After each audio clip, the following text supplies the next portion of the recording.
நாங்கள் இந்த திட்டத்தை தொடங்கி வச்சோம் திருப்பூர்ல, இவ்வளோ பெரிய விஷயத்தை நாங்கள் பண்ணியிருக்கோம், இந்த இதை பண்ணியிருக்கோம், அதை பண்ணியிருக்கோம், இதை பண்ணி எதனா ஒன்று சொல்லுங்க.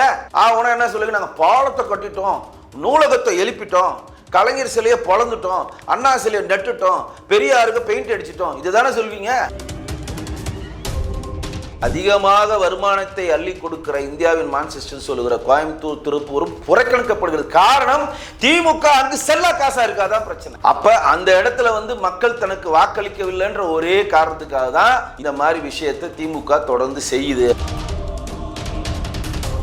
சார், இப்போ பார்த்தீங்கன்னா முதல்வர் ஸ்டாலின் அடிக்கடி மத்திய அரசுக்கு நிதி தரல, திட்டங்கள் கொண்டு வரல அப்படின்னு சொல்லி நிறைய கம்ப்ளைண்ட் சொல்லிட்டு இருக்காரு. இல்லை, என்டிஏ கூட்டணி ஜவுளித்துறைன்னு மட்டும் கிடையாது. நீங்கள் ஜவுளித்துறைக்கு விருதுநகரில் மிகப்பெரிய ஒரு ஜவுளி தொழில் பூங்காவை என்டிஏ அரசு பல கோடி செலவில் திறக்க போகிறாங்க. அதற்கான வேலைகள் பண்ணிட்டு இருக்காங்க. நான் ஜவுளித்துறை மட்டும் இங்கே குறிப்பிட்டு சொல்லலாம். எல்லா துறையிலும் தமிழ்நாட்டில் பெரிய இன்வெஸ்டர்ஸ் சென்ட்ரல் கவர்மெண்ட் பண்ணிக்கிட்டே இருக்கு. இன்னைக்கு குலசேகரப்பட்டத்தில் 2வது மிகப்பெரிய ராக்கெட் ஏவுதளத்தை இஸ்ரோ மூலம் இங்கே நிறுவியிருக்காங்க. அது மூலம் எவ்வளோ பேருக்கு வேலை வாய்ப்பு தர போறாங்க, அதெல்லாம் பத்திலாம் சொல்லவே மாட்டாங்க. தூத்துக்குடி விரிவாக்கத்துக்கு பல கோடி ரூபாய் செலவு பண்றாங்க. உடனே முதலமைச்சர் ஒரு திட்டம் போடுறார், தூத்துக்குடி விரிவாக்கம் பண்ணப்படுகிறது, அதில் கிட்டத்தட்ட 36 பேருக்கு நேரடியாகவும் மறைமுகமாக வேலை வாய்ப்பு தரப்போறது, இது எங்கள் ஆட்சியினுடைய சாதனை. இவர் பண்ண மாதிரியே அது மத்திய அரசினுடைய கண்ட்ரோல்ல இருக்கக்கூடிய 2வது முனையம். அதற்கு வஉசியோடைய பேர் தான் மத்திய அரசு வச்சது. இது எதுக்கு சொல்றேன்னா, திருப்பூர்ல ஒரு கேப் வந்தது, ஒத்துக்கிறோம். திருப்பூர்ல கேப் வந்தது அமெரிக்காவுடைய 50% வரி மட்டும் கிடையாது. திருப்பூர்ல கேப் வந்ததுக்கு மெயினான ஒரு காரணம் என்னன்னா,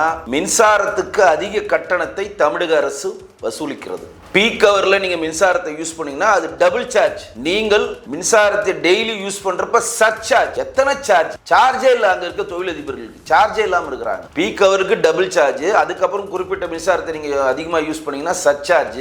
இவ்வளவும் போட்டு அவங்க மின்சார கட்டணத்துல போட்டு எல்லாமே மிஷினரிங்க.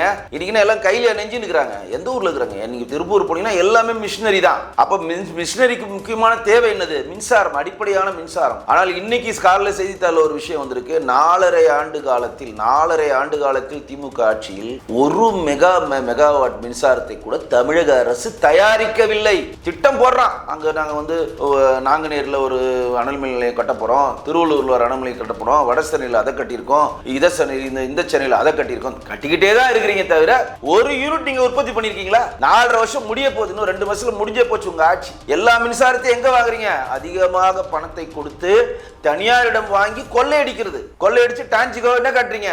நஷ்டத்தில் இயங்குகிறது. மின்சார வாரியம் தமிழ்நாட்டில் நஷ்டத்தில் இயங்குகிறது. அதற்கு எவ்வளவு பர்சன்டேஜ் ஏத்திருக்கீங்க? கிட்டத்தட்ட 54%ல இருந்து 60% சாதாரண சாமானிய மக்கள் தலையில ஏத்துறீங்க. அப்படி ஏத்தினாலும் இங்க மின்சார வாரியம் கடன்ல தான் இருக்கு. அப்ப திருப்பூர்ல இன்றைக்கு தொழில்கள் நலிந்து போவதற்கு மூல காரணம் யாருன்னா தமிழக அரசின் மின்சார வாரிய திறனற்ற தன்மை. இதை மறைச்சிட்டு இங்க உற்பத்தி திறன் பாதிக்கப்படுது, அதை பாதிக்கப்படுது. அதனால நான் பிரதமருக்கு கையெழுத்து, நான் நேரடியா லெட்டர் போடுறேன். எப்படி? நல்லா கேட்டுக்கங்க. இவர்களுடைய கையாளாகத்தனத்தை மடமாற்று செய்வதில் வல்லவர்கள். இப்ப என்ன சொல்லுவாங்க? திருப்பூர்ல தொழில் நலிவடைஞ்சது காரணம் மத்திய அரசு. மாநில அரசுடைய அரசாங்க பணியாளர்களுக்கு எங்களால சம்பளம் கொடுக்க முடியல, அதற்கு காரணம் மத்திய அரசு. இங்க குழாயில தண்ணி வரல, அதற்கு காரணம் மத்திய அரசு. ஜல்ஜீவன் திட்டம், இங்க ஊரக வேலைவாய்ப்பு திட்டத்துல வேலை இல்லை, அதற்கு காரணம் மத்திய அரசு. விக்ஷித் பாரத் ஜி ராம்ஜி திட்டம் அப்படின்னு சொல்லி மடைமாற்று வேலையை பண்றீங்க.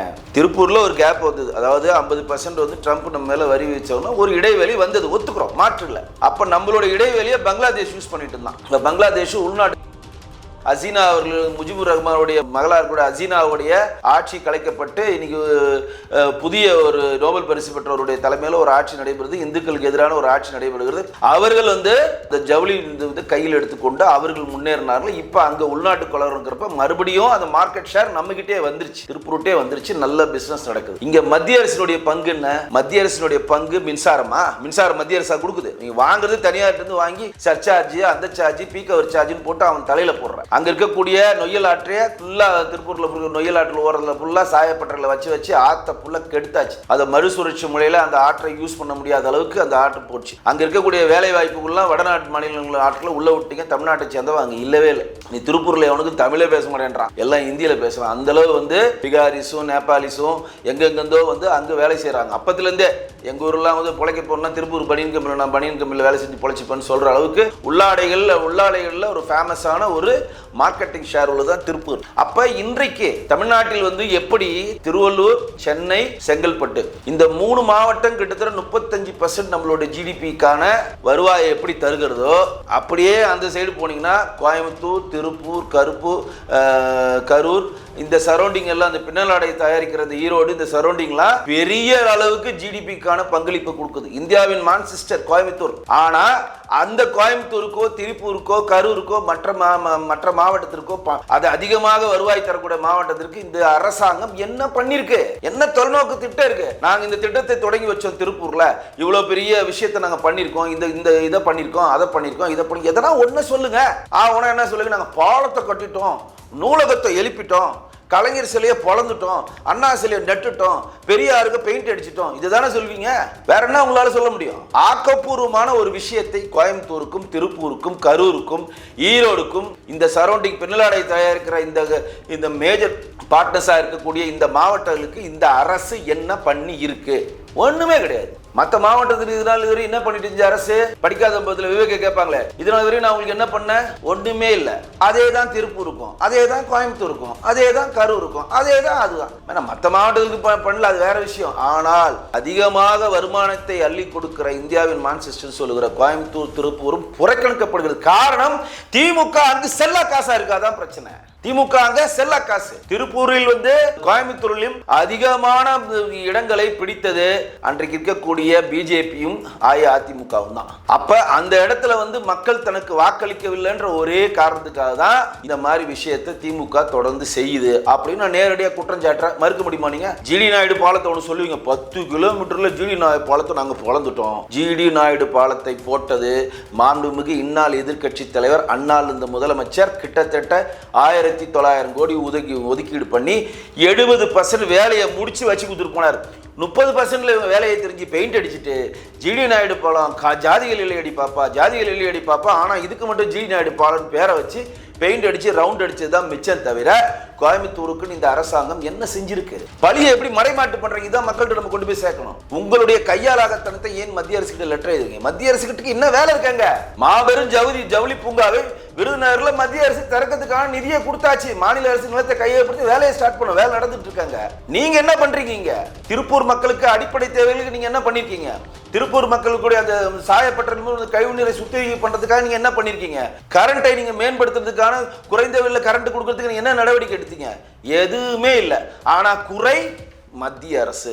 இப்ப போதாக்குறை இருக்கிற குப்பைகளை கொட்டுறான். எங்களோட முன்னாள் மாநில தலைவர் இன்றைக்கு அந்த குப்பைகள் கொட்டக்கூடாதுன்னு சொல்லி கூட அங்க போய் அரெஸ்ட் ஆகி இன்னைக்கு விடுதலை வந்திருக்காரு. இருக்கிற குப்பையெல்லாம் ஒரு இடத்துல கொட்டக்கூடாதுன்னா அதை போய் இன்னொரு இடத்துல கொட்டுறான். அங்க அவங்க கத்துறா.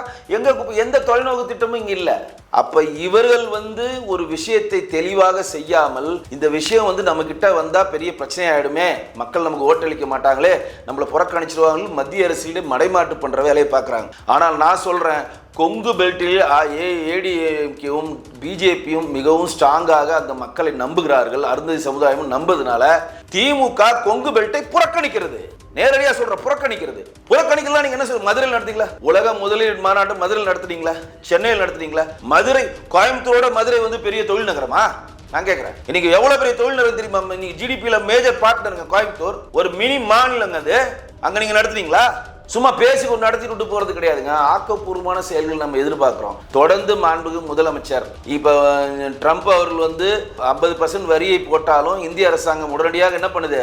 லண்டனிலும் இன்றைக்கு நியூசிலாந்து நினைக்கிறேன் போன்ற நாடுகளை தடையற்ற வர்த்தகத்தை பண்ணி நம்மளுடைய ஜிடிபியும் இம்போர்ட் எக்ஸ்போர்ட்டையும் சமநிலைப்படுத்துறதுக்கான வேலையை பண்ணி சக்சஸ் பண்ணிருக்கீங்க. தடையற்ற வர்த்தகம் பிரிட்டன்ல நமக்கு, இன்னொரு நாட்டுல தடையற்ற வர்த்தகம், பல நாடுகள் நம்ம தடையற்ற வர்த்தகத்தை கிட்டத்தட்ட 60 நாடுகள் மேல கொண்டு வந்திருக்கோம். இப்ப அந்த ட்ரம்ப் ஏத்தின வரியை ஈக்குவலைஸ் பண்றது இங்க இருக்கக்கூடிய திருப்பூர் மட்டும் கிடையாது, எங்கெங்கு பின்னலாடைகள் வருகிறதோ அந்த கூட்ஸ் எல்லாமே மற்ற நாடுகளுக்கு எக்ஸ்போர்ட் பண்ற வேலையை வந்து மத்திய அரசு கொடுத்துருக்கு.